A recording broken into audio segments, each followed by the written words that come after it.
하나님의 말씀 함께 보겠습니다. 하나님의 말씀 마태복음 20장입니다.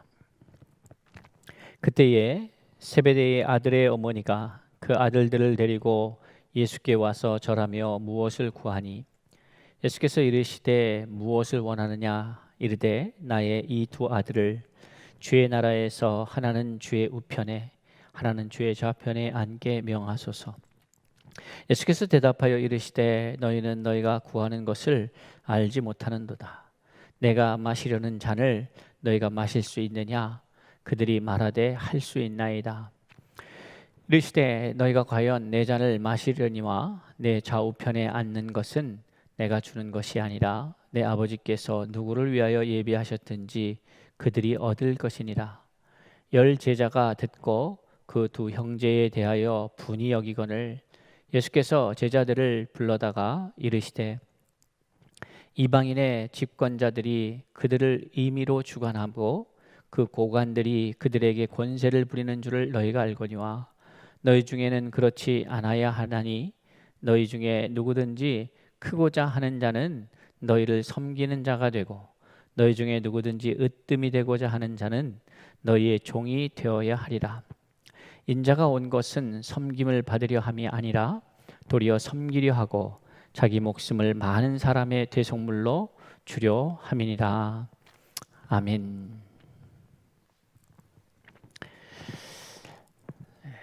오늘 말씀을 저는 준비하면서 제목을 난센스 이렇게 한번 정해봤습니다. 난센스.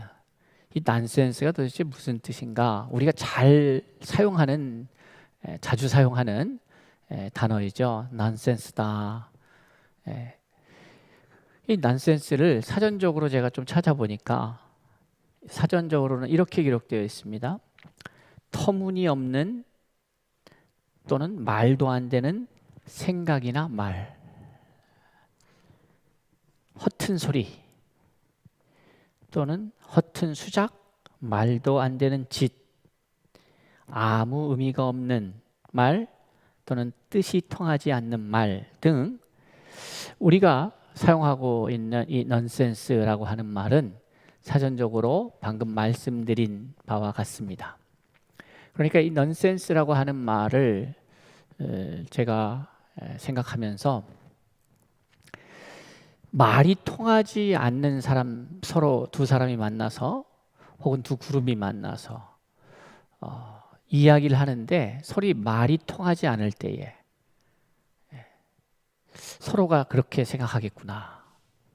서로를 이해하지 못할 때에 이렇게 생각할 수 있겠구나. 터무니없는 소리 하시네. 왜 터무니가 없을까? 내 생각에는 그 말이 터무니가 없게 들릴 수 있거든요. 내가 생각할 때는 그 아무 의미가 없는 말 같을 수 있거든요. 근데 오늘 마태복음 20장 20절 이하의 말씀 읽다 보면 예수님과 제자들 사이에 혹은 예수님과 이 세베대의 아들들의 어미, 이 표현도 재밌습니다. 좀 이따 이제 이 표현에 대해서 얘기를 하겠지만은 세베대의 아들들의 어미 그렇게 표현되고 있죠. 그 어미가 와서 예수님 앞에 말씀하고 구하는 요청사항이 있었습니다. 요구사항이 있었어요. 그것에 대해서 예수님이 답변을 하십니다. 예수님 입장에서 보면 이 여인의 요구가 참 터무니없는 요구 같게 들릴 수도 있고 또 예수님께서 하시는 이 말씀이 이 여인에게는 터무니없게 들릴 수 있을 것 같아요. 그러니까 서로가 그렇게 대놓고 얘기하진 않았지만은 예수님이 말씀하시면서 속으로 딴 생각하고 싶다 이런 차원의 얘기를 말씀드리는 것이 아니라 들으면서도 서로 도대체 이 여인이 무슨 얘기를 하는 걸까? 또 예수님의 말씀을 들으면서도 이 여인이 도대체 예수님은 무슨 말씀을 하시는 걸까? 이렇게 서로 그 이야기를, 그 상황을 한마디로 정의해서 제가 한 단어로 표현한 게 오늘 난센스라고 하는 단어죠. 난센스다. 우리가 인생을 살아가면서 이 난센스 같은 상황은 너무 많이 겪습니다. 아무리 얘기해도 저쪽에서는 내 이야기를 알아듣지 못하고, 또 상대편에서도 많은 이야기를 쏟아내는데 나 또한 이해할 수 없는 것, 터무니없는 생각 또는 말, 허튼 소리 등등 아무 의미가 없는, 뜻이 통하지 않는 말, 이것을 넌센스다 이렇게 얘기한다면, 우리는 우리의 인생을 살아가면서 이 넌센스적 상황을 많이 겪습니다. 왜 이런 일이 벌어질까 했죠. 왜 이런 일이 벌어질까? 결국은 서로 생각이 다른 것, 혹은 다른 것으로 그치지 않고 서로의 생각에 귀 기울이지 않는 거죠. 그러니까 나의 주장만 할 뿐이지 내 말이 저쪽에 이해되는지 그것을 전혀 고려하지 않는 것이죠. 그러면 우리는 허튼 말 혹은 허튼 소리를 할 수밖에 없는 것이죠. 난센스죠. 자, 오늘 본문의 내용은 그때의 세베대의 아들의 어머니가 그 아들들을 데리고 예수께 와서 절하며 무엇을 구하였다라고 기록하고 있습니다. 이 표현법이 참 재밌지 않습니까? 세베대의 아들의 어머니가 이렇게 표현해요. 여러분, 이렇게 표현을 하는 게 익숙한 표현은 아니지 않겠어요? 보통은 이렇게 표현은 어떻게 하겠어요? 세베대의 아내 뭐가 이렇게 얘기해도 되지 않겠어요? 세베대의 아내 이렇게 표현한다거나, 아니면 아들들의 이름을 언급하면서 요한과 야고보의 어머니 뭐 이렇게 표현한다거나, 뭐 그렇게 표현하면 되지 않겠습니까?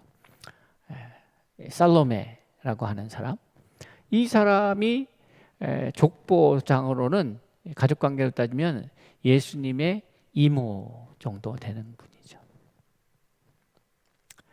그러니까 이게 참 재밌는 것 같아요. 왜 마태는 이렇게 표현을 했을까?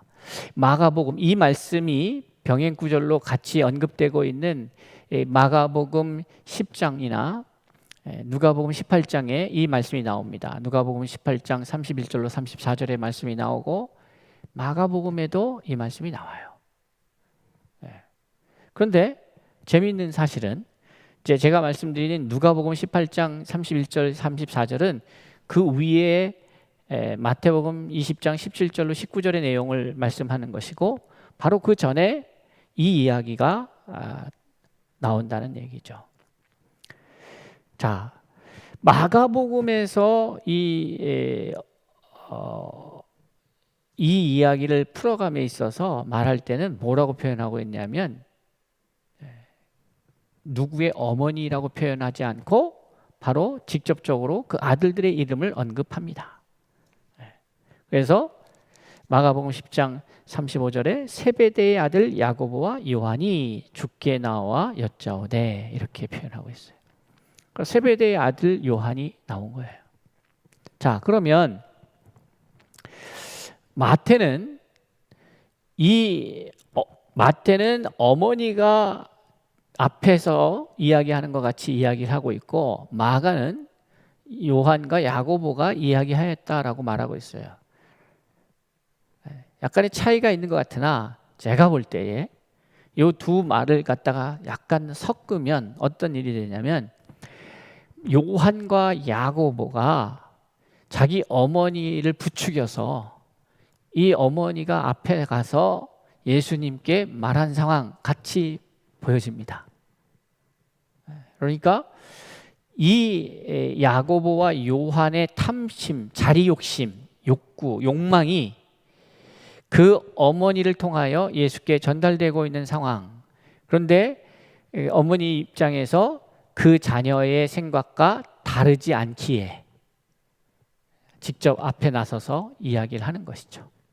어쨌든 그렇습니다.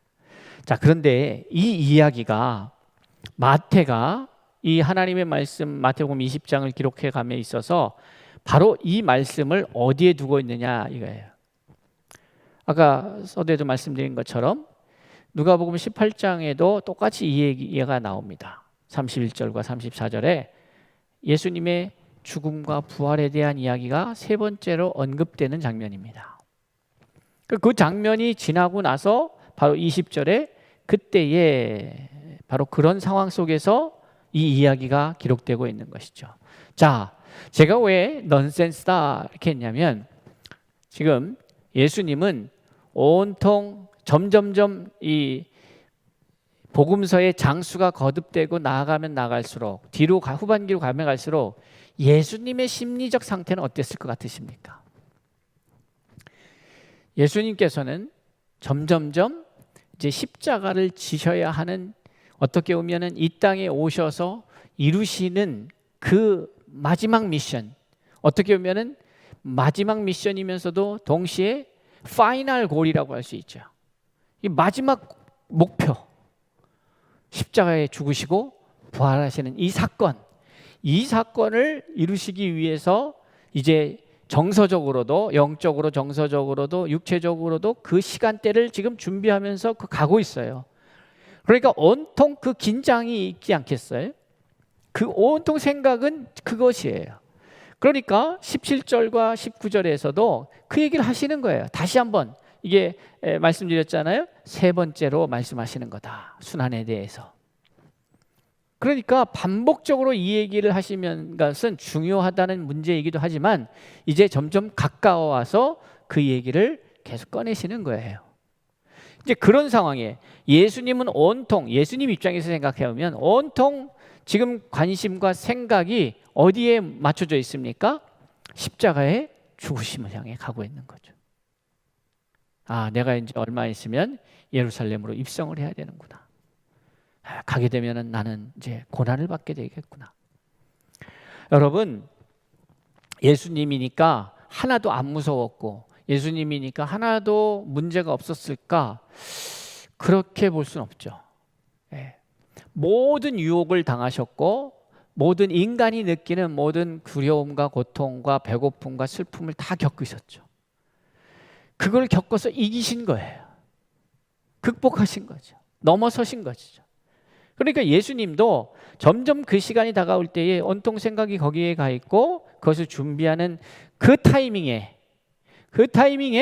절묘하도록, 어떻게 보면 역설적으로 스승은 그것을 잘 준비하고 있고 그것을 향하여 나가고 있고 하는데, 너무나도 재미있는 게 그의 제자들 요한과 야고보, 사랑받는 자들이, 아니 예수님에게 어머님 앞세워서 와서 한다는 얘기가 주의 나라가 임할 때에 하나는 주의 우편에, 하나는 주의 좌편에 앉게 해주세요 라고 요청을 합니다. 왜 이런 일이 벌어졌을까요? 왜 예수님과 제자들 간에 혹은 예수님과 인간들 사이에 이런 넌센스 상황이 벌어질까요? 서로 이해될 수 없는. 예수님 입장에서는 내가 그토록 3년여간 내가 그토록 던진 메시지가 있는데, 그래도 너는 내 측근이고 내 주변, 나의 가까이서 나의 제자들이라고, 사도들이라고 하는 친구들인데 어떻게 너희는 도대체 내 말을 이해하지 못하냐? 그 뒤에 가보면 이게 타이밍 싸움이었던 것 같다는 생각이 듭니다. 타이밍 싸움. 무슨 말인가 하면 다른 제자들도 어떻게 하면 내가 이 똑같은 그 요구를 할 수 있을까를 고민하지 않았나 생각되어지는 장면이 있죠. 어디에 그것을 예상할 수 있는, 추측할 수 있는 구절이 24절인데, 이런 상황, 어머니를 앞세워서 이 두 아들 요한과 야고보가 이런 일을 했다는 사실을 듣습니다. 누가요? 12제자가 듣고 반응합니다. 24절에 열 제자가 듣고 그 두 형제에 대하여 분이 여겼다 이렇게 얘기를 해요. 요거를 좀 더 우리가 하나의 시나리오를 만들자면 이런 거죠. 왜 분이 여겼을까요? 아이고 쟤들은 예수님 말씀을 도대체 못 깨닫고 저러네. 아이고 어떻게 저러냐. 좀 말씀 좀 잘 듣고 깨닫지. 예수님이 지금 그런 나라를 세우려는 게 아니야. 이랬다면 이 친구들한테 분을 내는 게 아니라 어떻게 했어요? 측은지심으로 아이고 안 됐다. 좀 빨리 깨달아라 이 녀석들아. 뭐 이랬을 것 같지 않겠어요? 그런데 왜 분이 납니까? 한 발 늦었네. 내가 먼저 해야 되는데. 도대체 우리 어머니는 뭐 하는 거야? 저 자식의 미래에 관심이 없어. 뭐 이런 느낌이겠죠. 네? 그런 느낌인 거예요. 그러니까 이 얘기는 이 요한과 야고보뿐만이 아니라 나머지 10 제자들도 넌센스 상황이 있는 거죠. 넌센스인 거예요. 예수님의 말이 무슨 말인지도 잘 알아듣지도 못하고 또 이들 마음을 예수님한테 얘기했을 때 예수님도 야, 니들은 도대체 무슨 얘기를 하고 있는 거냐. 지금 내가 다가올 하나님의 나라는 그런 나라가 아닌데. 그리고 오늘 대화를 이렇게 보다 보면 예수님께서 이런 요청을 받고 나서 거기서 답하시는 과정을 보세요. 대답하여 이르시되 너희는 너희가 구하는 것을 알지 못하는도다. 내가 마시려는 잔을 너희가 마실 수 있느냐? 네, 마실 수 있죠. 예수님이 마시려는 잔이 뭡니까? 예수님이 마시려는 잔, 십자가죠. 그러니까 예수님께서 겟세마네 동산에서 땀방울이 빗방울 될 것 같이 기도하실 때에 뭐라 그래요? 할만하시거든 이 잔을 내게서 옮기세요. 그 예수님이 마시는 잔은 뭐냐? 십자가를 지시는 거예요. 그런데 이 사람들은 자기도 마시겠다는 거예요. 뭔지도 모르고 먹을 수가 없어요. 저는 이런 것 같아요. 이 사람들은 그렇게 얘기한 건 아니에요. 이 상황을 보면 하나님의 나라, 주의 나라가 임할 때에 하나는 좌에 하나는 우에 얘기할 때 그것은 이 땅에 지상에 예수께서 왕국을 세울 것이다. 우리 로마로부터 우리를 자유케 하고 또 속국에서 벗어나게 하고 지금 이 불합리한 자기들 생각에 불합리한 이 종교 지도자들이 잡고 있고 이런 것들을 다 이제 들러 엎으셔서 이 땅에 세울 것이다 라고 생각해서 그때가 되면 여기에 저기에 내 자녀를 이렇게 말하는 것 같이죠. 들리죠. 그런데 전 이 답변이 참 재밌는 것 같아요. 야, 내가 말하는 하나님의 나라는 그 너희들이 생각하는 그런 나라가 아니야. 이렇게 답변하지 않으세요. 그렇게 하지 않고 뭐라고 그러냐면 갑자기 어떻게 보면 갑자기 이 맥락, 질문과 대답의 맥락에서 조금은 약간은 비껴간 듯한 느낌. 하나는 좌, 하나는 우이정, 좌이정 뭐 해주세요 했더니 야, 다른 사람이 그거는 니들이 것이 아니야 라고 대표하신 것도 아니고 그거는 아버지의 권한이야 라고 말씀하셨는데 거기까지는 이해가 되는데 야, 내 나라에서도 뭐 권력이 있고 권세가 있고 할 것 같아? 그런 거 아니야. 니들이 생각하는 거 아니야. 이렇게 말씀하지 않고 너희가 내 잔을 마실 수 있겠니? 라고 물은 거예요. 여기서 우리가 이 잔이 무엇인지에 대해서는 금방 알 수 있잖아요. 그러면 저는 사실은 이 말씀을 들으면서 그냥 일반적인 해석에 의하면 그냥 이렇게 들려요. 하나님의 나라가 임할 때에 좌의정, 우의정을 요구하는 그들에게 우리나라에는 내가 통치하는 나라에는 좌의정, 우의정이 없어 라고 말하시면 좋겠는데 그게 아니고 잔을 얘기하니까 어떻게 들리냐면 지금 예수님은 너희들이 알지 못하고 이걸 구하는구나. 그런데 예수님이 말씀하시는 그 장면은 어떻게 느껴지냐면 십자가에 달렸을 때에 하나는 좌측에 하나는 우측에 꼭 이렇게도 느껴지더라고요. 그러니까 뭘 모르고 지금 예수님이 그 하나님의 나라를 이루기 위해서 어떠한 과정을 거쳐 나가는지를 전혀 모르니까, 그러니까 하나님의 나라가 언제 시작이 되느냐, 하나님의 나라가 십자가에 지시고 부활하심으로 인하여서 이제 공식적으로 부활 사건으로 인하여서 예수 그리스도의 생명의 역사가 시작되고, 이제 하나님의 나라는, 그 생명의 나라는 시작이 되는 거죠. 근데 그 앞서 반드시 거쳐야 될 게 뭡니까? 십자가의 죽으심이었어요. 고난이었어요. 여러분, 저와 여러분이 하나님의 나라에 들어가기 위해서 반드시 거쳐야 되는 과정이 있습니다. 그건 고난입니다. 그 왜 고난이냐 이거예요. 왜 고난이냐 이 말이죠. 지금의 우리, 내가 익숙해져 있는 문화, 내가 익숙해져 있는 이 세상, 내가 익숙해져 있는 이 환경, 상황, 이것과 전혀 다른 세상이기 때문에 나의 이것을 벗어버리고 새로운 나라로 진입할 때에는 반드시 이것을 벗어내는 고난이 있어야 되는 거죠. 이것을 바꿔버려야 되는, 전혀 다른 세상이니까. 그러니까 그것이 없이는, 그 과정이 없이는 진입할 수가 없는 거예요. 자, 어쨌든 지금 예수님은 계속해서 당신의 순환과 죽음과 부활에 대한 이야기를 이어가시는데, 제자들과 그 주변을 따르는 사람들은 그것을 이해하지 못하는 상황입니다. 그 결과 어떤 일이 벌어집니까? 예수님은 지금 긴장하고 그 시간을 준비하고 모든 에너지를 거기에 집중하고 있는데,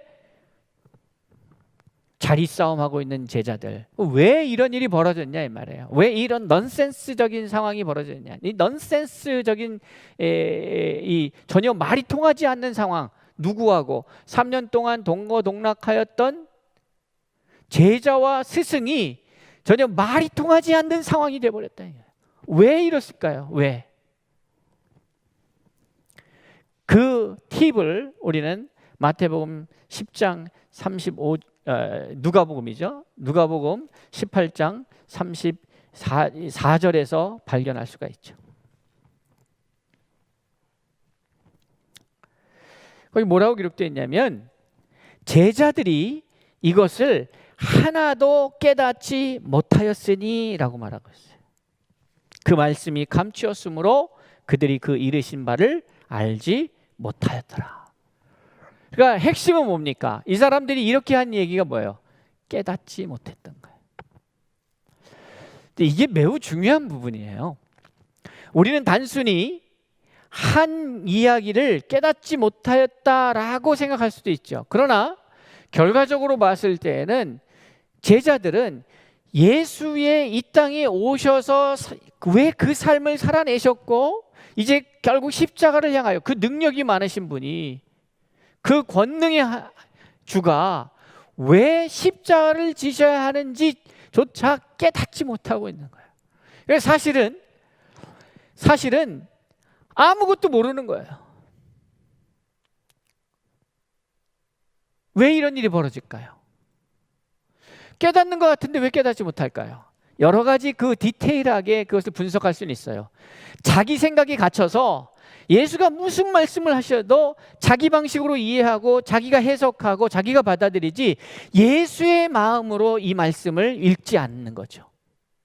예수가 어떤 마음으로 지금 이 말씀을 하고 있는 건지, 어떤 생각으로 이 말씀을 던지고 계신지를 모르는 거죠. 아니, 알 생각이 없어요. 그 얘기는 뭐냐? 지금 예수님을 따라다니면서 선생님하고 스승님하고 주인이여 하고 있지만, 정작 이들의 주인은 누굽니까? 자기 자신이죠. 안 들어요. 무슨 말을 해도 깨닫지를 못해요. 근데 이건 사실, 이 과정은 필연적인 겁니다. 왜요? 이들에게 아직 누가 임하지 않으셨어요. 성령이 임하지 않으셨어요. 성령이 하는 일이 뭡니까? 깨닫게 하는 거예요. 깨닫게 한다. 누가복음 11장의 말씀 속에서도 예수님께서 우리에게 들려주시는 말씀은 성령을 우리에게 소개하면서 성령이 임하면 성령이 하시는 일이 뭐냐, 그것을 우리에게 말씀하고 있는데 모든 것을 가르치신다 그랬어요. 그렇죠? 성령을 가르치시는 거예요. 성령이 오시면, 요한복음입니다. 요한복음 14장 26절에 성령이 오셔서 하시는 일이 뭐냐 보니까 모든 것을 가르치셔요. 그러니까 성령이 가르치셔야 그 가르침을 받고 깨달을 수가 있는데 아직 그 깨달음을 가질 수가 없는 거예요. 다 모호한 거예요. 이해가 안 되는 거지. 이게 무슨 말인가 싶은 거예요. 요한복음 14장 26절에 보니까 보혜사 곧 아버지께서 내 이름으로 보내실 성령, 그가 너희에게 모든 것을 가르치고 내가 너희에게 말한 모든 것을 생각나게 하리라 했어요. 그러니까 보혜사 성령의 역할이죠.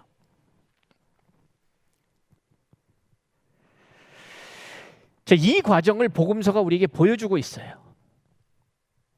자, 그러면 여러분, 우리도 우리 나름대로는 주를 위해서 열심히 한다고 그러고 뭘 한다고 하고 해도 어떤 상황이 벌어질 수 있는 거예요? 넌센스 같은 상황.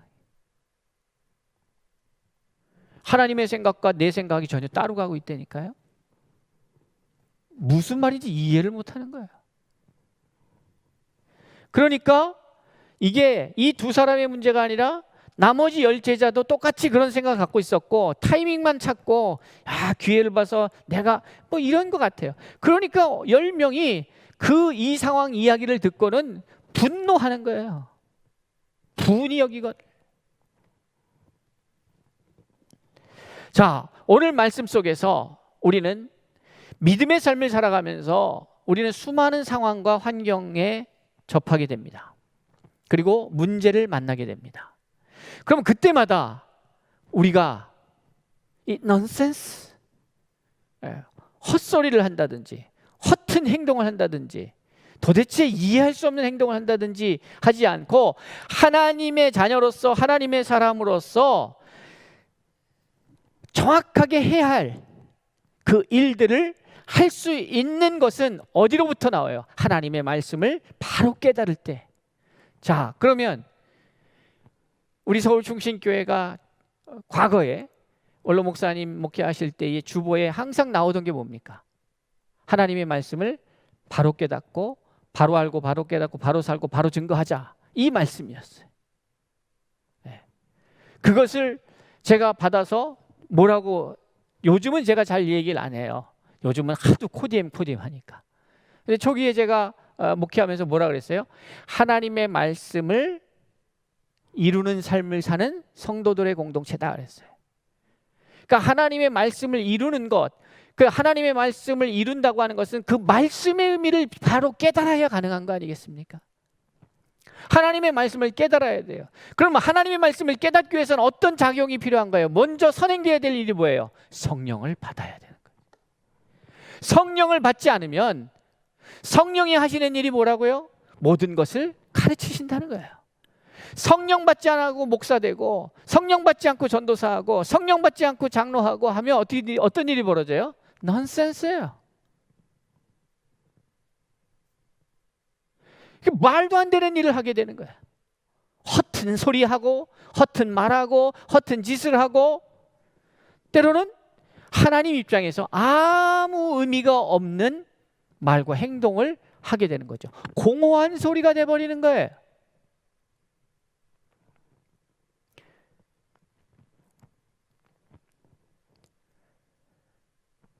저는 요즘 CBS 토요일 새벽 5시 반에 CBS 방송을 통하여서 말씀을 전하면서 사도행전에 관한 이야기를 나누고 있습니다.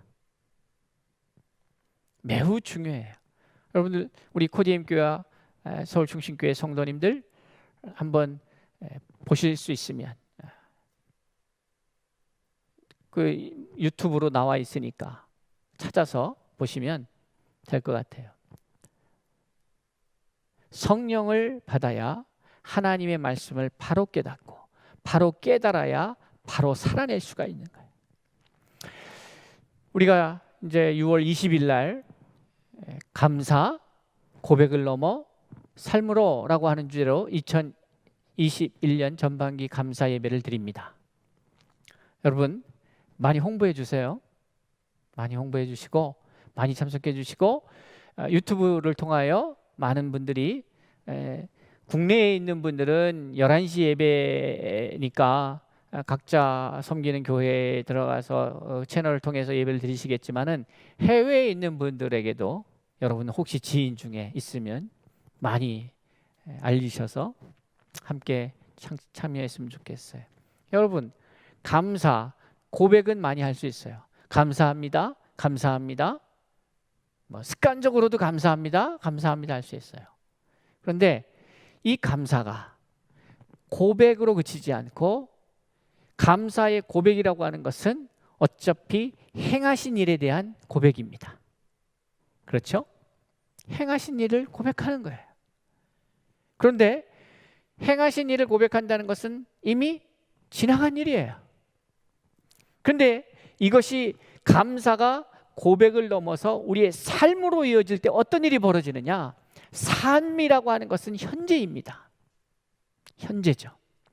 현재를 살아간다는 것은 또한 감사의 고백으로 현재를 살아간다는 것은 하나님의 역사를 인정하고 나의 삶을 하나님께서 인도하셨다라고 하는 것을 인정하는 거죠. 그러기에 그 감사가 삶으로 나타나는 거죠. 그런 분들은 어떻게 해야 되겠어요?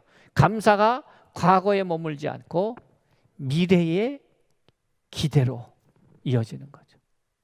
그러니까 내가 감사로 삶을 살아간다는 것은 단순히 과거의 이야기를 감사합니다, 감사합니다 하는 걸 넘어서 고백을 넘어서 이제 그 감사의 고백으로 감사를 경험한 자답게 하나님의 행하신 그 역사를 믿음으로 오늘을 살아내고 내일을 향하여 달려가는 의미가 있는 것이죠. 중요한 것은 하나님의 말씀을 깨닫는 겁니다. 깨달아야 하나님의 말씀에 무지해버리면 우리가 하는 행동이 하나님 보시기에는 이게 넌센스 같은 거야. 뭐 하는 거야? 우리는 찬양한다고 하고 우리는 예배한다고 하고 우리는 막 뭐 전도한다고 하고 막 뭐 하는데 하나님 눈에는 이 목사 너 하는 행동은 지금 넌센스야. 이렇게 돼버리면 이건 어떻게 됩니까? 얼마나 슬픈 일이에요. 특히 교회에서 봉사하고 섬기는 일을 열심히 하는 분들은 잘 생각해야 돼. 먼저는 하나님의 말씀을 읽고 묵상하고 또 읽고 묵상하고 말씀을 가까이 하고 그래서 그 말씀으로부터 나오는 진리의 소리를 깨달아야 돼요. 근데 어떻게 해서 이게 깨달아져요? 15장 26절에도 보면 성령에 대해서 얘기하면서 진리의 성령이다 이렇게 표현을 해요. 진리의 성령. 그러니까 진리의 소리는 성령이 우리로 깨닫게 하실 때 들려지는 거예요. 그럼 그 깨달은 바대로 살아가는 거예요. 여러분, 내가 예수 믿고 내가 주를 위해서 열심히 사는 게 아니에요. 내가 주를 위해서 열심히 사는 게 우리가 살아가야 될 삶이 아니라 내가 하나님 앞에 구원받은 백성이 되어서 하나님 불과 성령으로 거듭나고 하나님의 자녀가 되면 그 다음의 단계는 뭐냐면 이제는 말씀하시는 대로 지시하는 대로 인도하시는 대로 살아가는 게 우리의 삶이어야 한다는 거예요. 근데 오늘 교회 안에 이게 바뀌었어요. 그래서 무조건 자기 방식으로 하나님을 섬기겠다고 열심히 하는 거예요. 자기 방식으로. 하나님 입장에서는 지금 무슨 얘기하는 거니? 뭐 하자는 거야? 오늘의 제목으로 말하자면 참 넌센스죠. 열심이 중요한 게 아니라 열심은 주를 위해 필요한 게 아닙니다. 열심은 단계가 있어요. 하나님의 뜻을 발견하고 깨닫고 그 인도하심을 받을 때에 이제 그 길로 가잖아요. 근데 이 길이 고난의 길이잖아요. 힘들잖아요. 근데 이 길을 이미 방향도 방법도 정해져 있잖아요. 그럼 그 길로 갈 때에 내가 열심으로 가는 것이 내가 기쁘게 사는 비결이니까. 그게 행복한 거니까.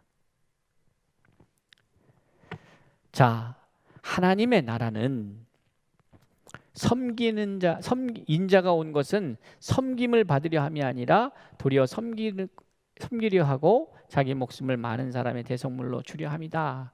그러니까 이 얘기는 뭐예요? 너희들이 생각하는 나라는 내가 세우려는 나라와 다른 나라야. 나는 너희들이 생각하는 그런 나라 관심 없어. 내가 생각하는 나라는, 세상의 나라는 25절에 이방인의 집권자들이 그들을 임의로 주관하고 그 고관들이 그들에게 권세를 부리는 줄, 그게 세상의 방식이다. 그런데 내 나라의 방식은 그것과는 전혀 달라. 이 말씀을 하고 있는 거죠. 사랑하는 성도 여러분, 하나님의 말씀을 바로 깨닫는 우리 서울중심교회와 코디엠교회 성도들 됩시다. 하나님의 말씀을 바로 깨닫고 그 깨달은 말씀대로 살아갑시다. 우리는 열심으로 주의 일을 하는 게 아니라 주의 인도하심을 따라 살아가는 사람들입니다. 그래야 넌센스네 라는 얘기 듣지 않아요.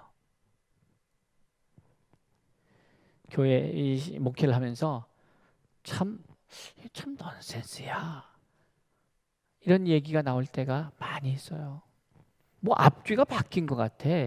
뭐가 주객이 전도된 것 같아.